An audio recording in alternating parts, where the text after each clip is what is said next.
What's up? I'm Dan Fredenberg, and this is for FigureItOut.com. And some people think that attorneys don't have friends, but I'm friends with Mauricio Rauld, and not only is he a securities attorney, but he's actually popular.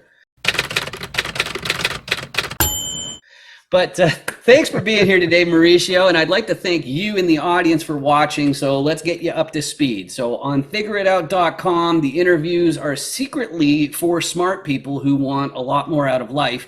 And if there's one thing that smart people just dream about, it's the opportunity to make some profound changes. Oh, hey Dan, how you doing? It's the Luchasaurus here.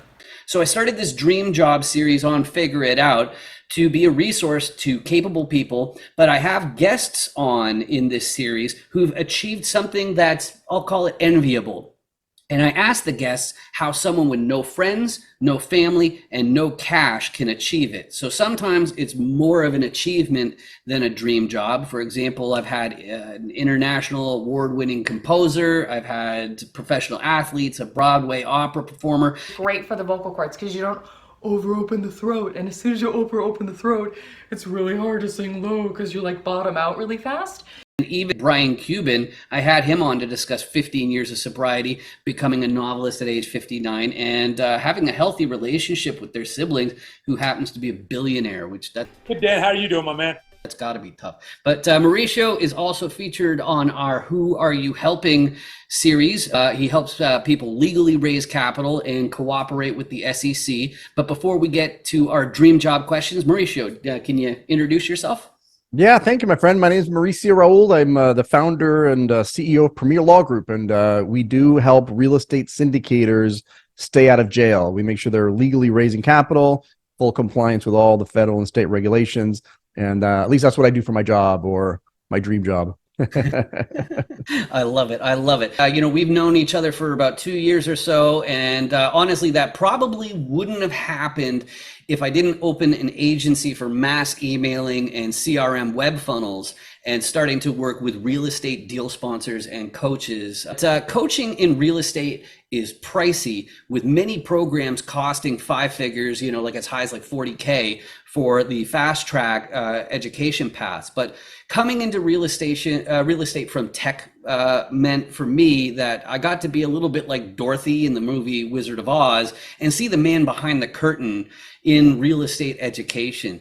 And one thing that you being an attorney, I think will really jump out, it kind of scares the crap out of me, honestly. It's you see so many entrepreneur, like cowboy style entrepreneurs becoming coaches, and they either don't know or they forget and misspeak about what compliance requires. But of course, you can't usually be trained by an attorney on how to do deals. So my first real question for you, Mauricio, is wouldn't it be better if people learned how to do deals from an attorney instead of someone else who has done a few deals in a few different regions? Maybe it's something it's interesting you bring that up. I've been thinking about this for a while because you're right. There's so many coaching programs out there. It's probably one of the reasons why 70% of my syndicators out there have less than 3 years of experience, because a lot of them are brand new. They've gone through these coaching programs.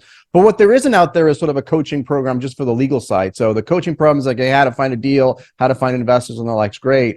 But nobody really teaches you, how to actually make sure you're doing that compliantly. And there's a lot of strategies that you can do, and honestly a lot of coaching. I do a little bit of that on the Syndicator Live when it's on the Q&A. I tried that, but I'm actually going to start doing that sort of a coaching session for my clients, and who knows, maybe I'll open that up to the public at some point.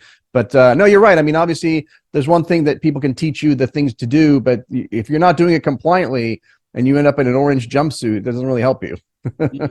You mentioned your focus is on securities, and just so you're clear, that has nothing to do with security like bodyguards. It has nothing to do with digital security like I've done for almost 15 years with online credit card transactions. Really, it's about legally offering passive income in return for investment dollars, and that's what's called a syndication. But how'd I do on that explanation? Is there a lot more to add? No, you know what? There's a kind of a technical legal definition, but the one I like to use because I like to speak English really and make it as easy as understand. It's anytime you're raising money from individuals where the returns are generated by your efforts. Every time you're doing all the work and somebody else is just cutting you a check and going home, that is sort of a textbook definition of security. So anytime you see folks out there raising money for real estate deals, raising money for whatever it is, businesses, crypto, whatever, they are, even though you may not think about it that way, they're actually selling you securities. They're selling the passive investors securities, which is totally fine. Nothing wrong with that. It just requires a bunch of regulation and rules and disclosures and documentation. You can't just take somebody's check, deposit it, and go spend it. You've got to give them, what, it's very similar to when you go to the doctor and you have surgery and, before they operate on you, they give you this medical consent form. They can't just go in there and do surgery on you. They've got to actually disclose all the risks of the surgery and the procedures, and some are minor and some are major, and you review those, sign off, and then you're good to go. It's something very similar with securities offering. You can't just take people's money and use it. You've got to just give them all those that medical consent form or that legal consent form. So then let's get further into the weeds here. The regular trope with attorneys is you ask them any question whatsoever, and the answer is it depends. And I want to get to the crux of the matter here. The normal disclaimer for attorneys that I've seen is that the attorney is not I'm talking to you in the audience. The attorney is not your attorney, and you will need your own attorney who will check your entire situation before giving an advice. So I guess right now is a good time to mention that nothing in this video constitutes financial or legal advice, and you're welcome to add to that disclaimer. But instead of it just depends, I'd like some clearer ideas. So when you hire a securities attorney, I believe it's to help protect your assets, ensure your compliance, and defend you if you get sued. Is there a lot more to that, or did I leave anything big out? You got how's that summary? Yeah. So first of all, that it depends is better than the CPA thing, right? I always joke that you ask 3 CPAs the same question, you get 5 different answers. So that's a good one too. But no, those are 3 big things. I would actually say those are probably 2 different types of attorneys. So the SEC attorney, make sure that you do it legally in compliance, and make sure you're doing everything according to the books. And that you could argue that's an asset protection strategy too, because if you don't do it compliantly and it goes wrong, they're going to be coming and taking all your assets, right? But generally speaking, we as securities attorneys, we do the compliance. We don't do the litigation. So there's a special type of attorney, which is called a litigation attorney, that you would turn to if it got to the point where you got sued. So we handle the transactional piece of it, but then the I used to do litigation. So I know exactly. It's a very unique skill. You got to know how to, a litigator is somebody who goes to trial, who does depositions, who does motions, who argues in front of the judge, who, has appellate work and all that kind of stuff, right? And it's a very unique skill to have, and that's a very specialized thing to do. So most attorneys will specialize just in litigation and only handle cases when somebody gets sued. And then the rest of us, like me, try and make sure that doesn't happen. That's our goal, right? To make sure you don't get sued in the first place, or that if you do get sued, you've got a very clean defense because everything's been done properly and you've got all your compliance documents and you've fully complied with all federal and state securities laws. Mm-hmm. Perfect. And so my next question, it has to do with, like you alluded to it a little bit, which is that sometimes an attorney would say, oh, that's a question for your CPA. And then sometimes the CPA say, oh, that's a question for the securities attorney. Yes. But sometimes it's more appropriate, instead of the securities attorney, maybe it's a real estate attorney that you had to ask. Yes. And I get that you guys, like your firm, you're enjoying some success, and you may add other types of attorneys to your firm. But can you comment on what sort of questions are most appropriate for each type of? You have a securities attorney who's very specialized. I deal with just making sure, even within the securities walls, I don't deal with going public or mergers and acquisitions. Like I just literally deal with private offerings, right? That rely primarily on 506B.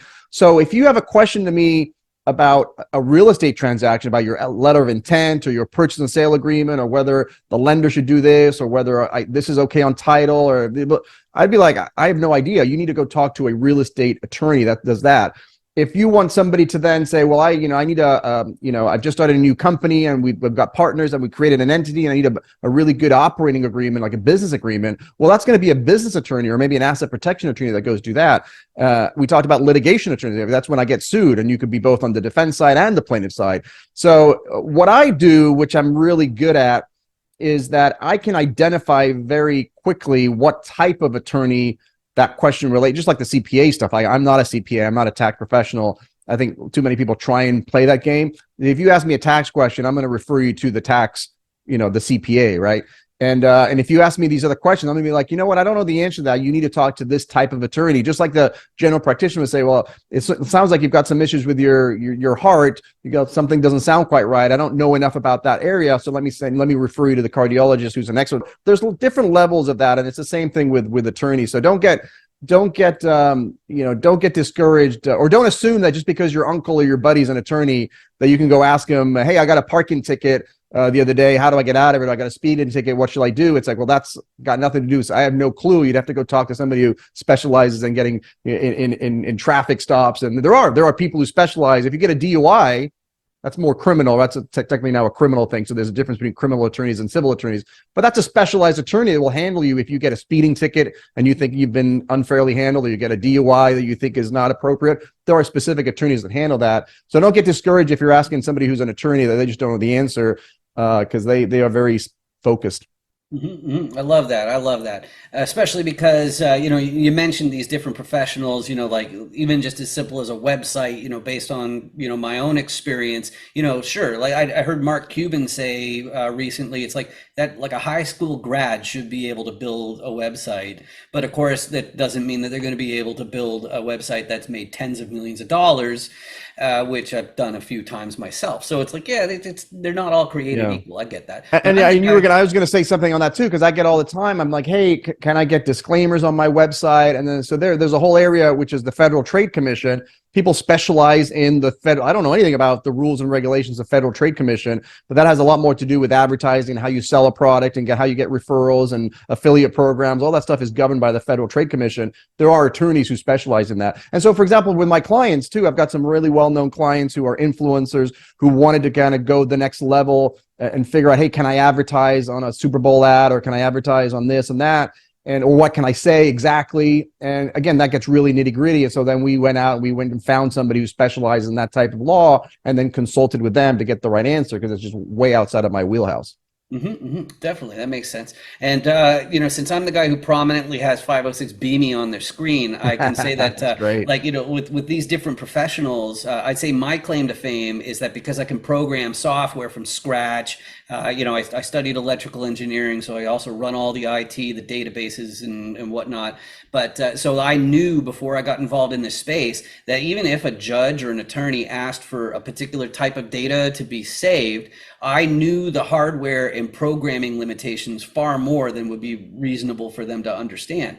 But really, there are two things about a 506B or even a 506C raise that I think we do better than the SEC requires, which is saving what would be called a suitability questionnaire in the form of a 15-minute interview, as well as getting them to do the old questionnaire itself. But specifically, I mean, and this is at the risk of putting the audience to sleep, I get that. The law was written in 1933. So that was before you were able to watch someone's reactions to the questions themselves that reveal the level of sophistication. They reveal the appetite for risk. And that's hours, days, weeks, months, or years after the fact, whereas like a piece of paper can't talk, right? So I was betting that the market will eventually shift to where the SEC will insist that syndicators record suitability interviews or something like that, like I do. Do you think there's any accuracy to that summary? Yeah, I mean, it's such an important thing, and it's such an important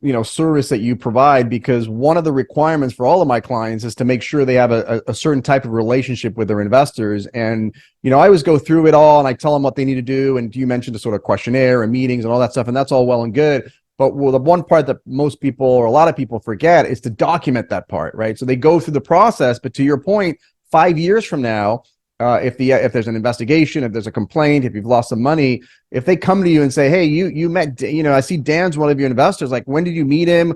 What was the subject of your call? Like, and you're going to be like, I've got hundreds of investors. I don't remember Dan. Right. So having a place where you deposit all of that information, and it's your burden to prove that you had the call, that you did the questionnaire, that you did this, that you did that. And so having everything in one place, is, to your point, wasn't probably even thought of back in 1933. Everybody was probably using file folders and feather pens or something. But I love it. So let's get to the dream job questions. They're going to be related actually to the fact that, like, not just being a popular attorney, which I think that was quite the achievement, Mauricio. That's actually something, I think.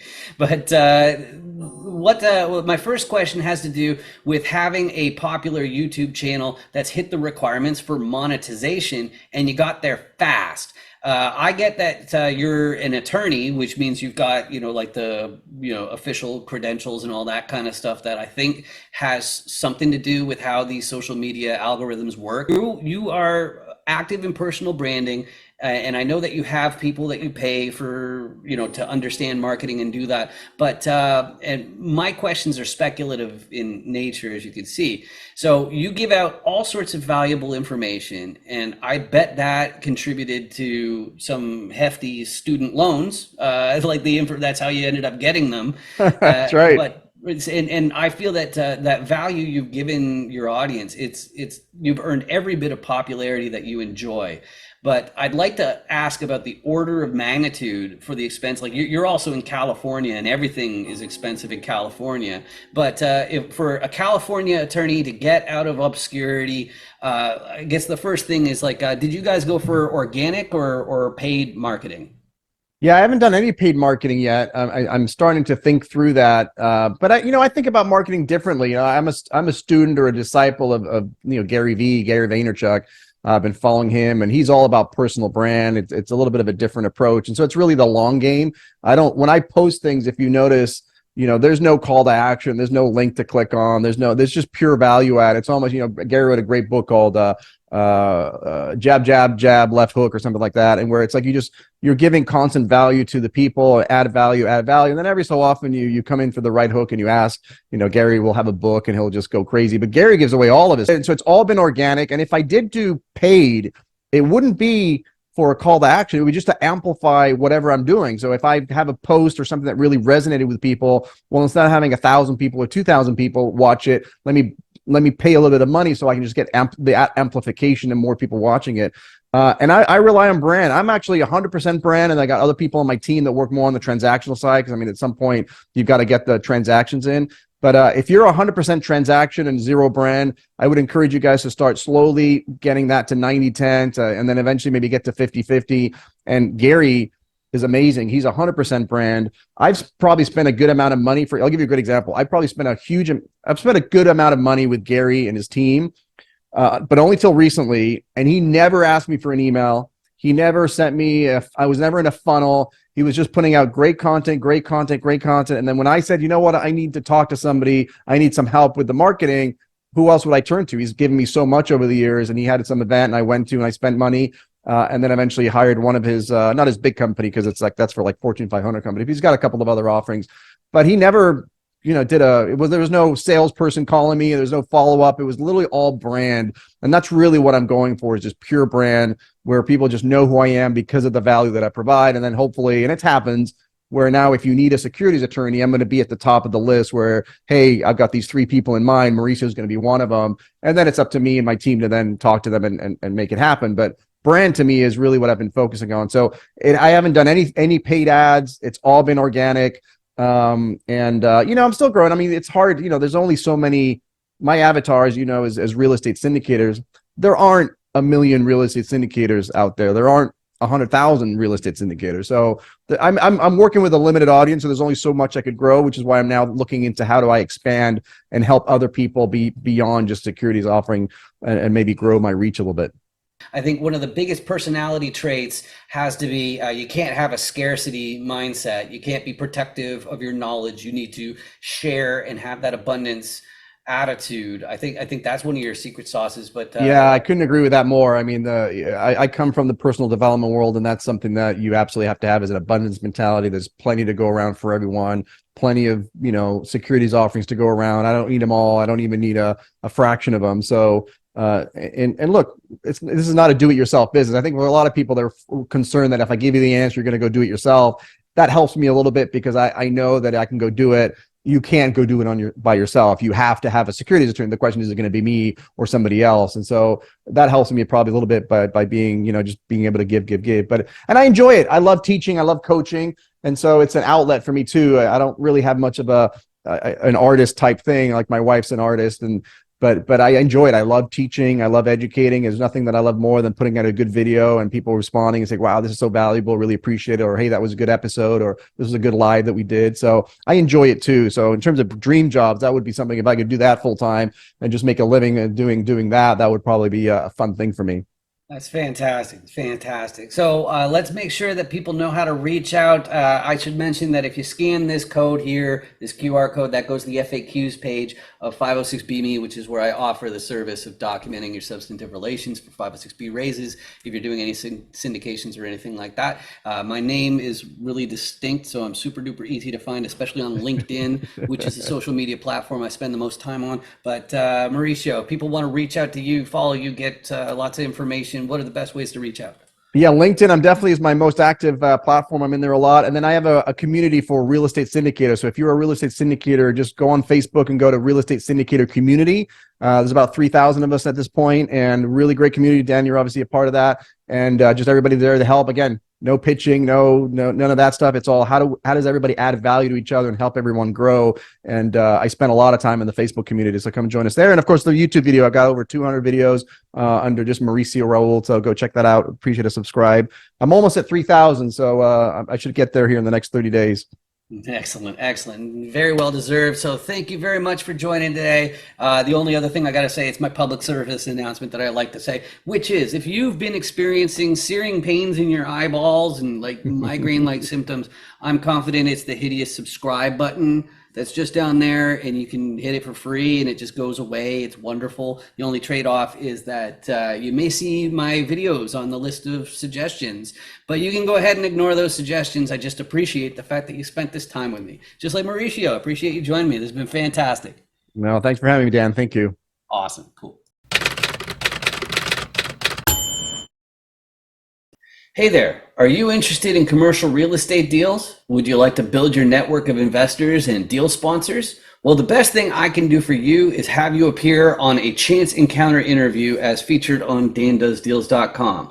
You may know me from 506B.me or as a top commercial real estate voice on LinkedIn. And if I had to think of the top factors in your success in commercial real estate, my top two would be your network and your ability to effectively explain how deals work with effective communication. The 15-minute chance encounter format, it checks both of those boxes, and they ensure that you can share your private deals with me without the SEC calling it a public solicitation. So hop onto LinkedIn. You can see my name is over here, Dan Friedenberg, and search for my name. And the best way to reach me and book that is to message me through LinkedIn. And don't worry, it doesn't matter if you decided to enter this space just last week or 2 weeks ago, or if it was decades ago. It'll be fun and easy to look good. We're just asking multiple choice questions based on your core competencies you look to contribute, your level of sophistication, all that kind of stuff. So I hope to hear from you soon. Thanks a lot. Bye. Make sure you 506B.me. Any syndicators, make sure you 506B.me. Hi. Oh, hey, yeah, here's my code. You got your QR code scanner? Okay, yeah, oh yeah, just hold it right in the square there. Okay, cool. And now you hit open in browser. Okay. Okay. Are you already logged into 506B.me? Yes. Yeah, okay, cool. Yeah, so there's my video. So now I'm already on your watch list. So when you get back to your hotel, you can find out what my core competencies are and my level of sophistication. Sound good? Yeah. I love your hat. Real estate's a scam. That's really funny. Yeah. Nice meeting you. You too. 506B.me, everybody.